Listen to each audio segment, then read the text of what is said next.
প্রথমেই আমি এই শুকনো ফুলগুলো মিক্সিতে দিয়ে দিয়েছিলাম। এরপর এর মধ্যে দিয়েছি প্রায় 1.5টার মতো ঘুঁটে। ঘুঁটেগুলো একটু টুকরো করে নিয়েছি।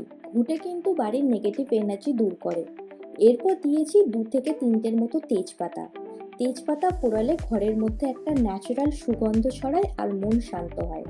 তারপর দিয়েছি 5টার মতো কর্পূর। কর্পূর তো আমরা সবাই জানি, এটা কিন্তু খুব শক্তিশালী ক্লিনজার এবং এটা পরিবেশকে পবিত্রও করে। এরপর দিয়ে দিয়েছি একটুখানি দারচিনি। দারচিনির গন্ধ পজিটিভ ভাইব তৈরি করে। তারপর দিয়ে দিয়েছি বেশ খানিকটা ধুনো। ধুনো পোড়ালে যে গন্ধটা বেরোয় সেটা নেগেটিভ এনার্জিকে দূরে রাখে। এরপর এইগুলো একসাথে ভালো করে গুঁড়ো করে নিয়েছি। এরপর চালনি দিয়ে ছেলে নিয়েছি যাতে একদম ফাইন পাউডারটা পাওয়া যায়। যেগুলো একটু মোটা অংশ থেকে গিয়েছিল ওগুলো কিন্তু আমি ফেলে দিইনি। মা যখন ধুনো দেবে তখন ওগুলো ব্যবহার করে নেবে।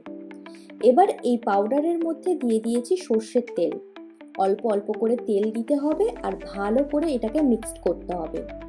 সর্ষের তেল দিলে গুগল কাপ ভালোভাবে জ্বলে আর ধোঁয়াটাও খুব সুন্দর হয়। তোমরা চাইলে এর মধ্যে লবঙ্গ দিতে পারো, কিন্তু আমি ভুলে গেছি। আর চাইলে শুকনো গোলাপের পাপড়িও দিতে পারো, এতে গন্ধটা আরো সুন্দর হবে। এবার অল্প অল্প করে জল দিয়ে হালকা হাতে মিশিয়ে নেবে। খেয়াল রাখবে জল যেন বেশি না হয়। এমন পরিমাণে জল দেবে যাতে এটাকে নাড়ুর মতো পাকানো যায়।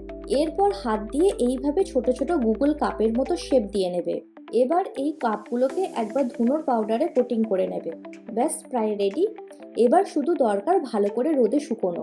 আমি একটা আধ শুকনো অবস্থায় জ্বালিয়েছিলাম, সেটা কিন্তু আমার ঠিকমতো জ্বলেনি। তাই তোমরা অবশ্যই এটাকে না পুরোপুরি শুকিয়ে নেবে। দেখেছো ভালো করে শুকোনোর পর এটা কত সুন্দর জ্বলছে। এইভাবেই ঘরে বসে খুব সহজে আর কম খরচে আর পরিবেশ বান্ধব উপায়ে একবারে বানিয়ে নিতে পারো হোমমেড গুগল কাপ।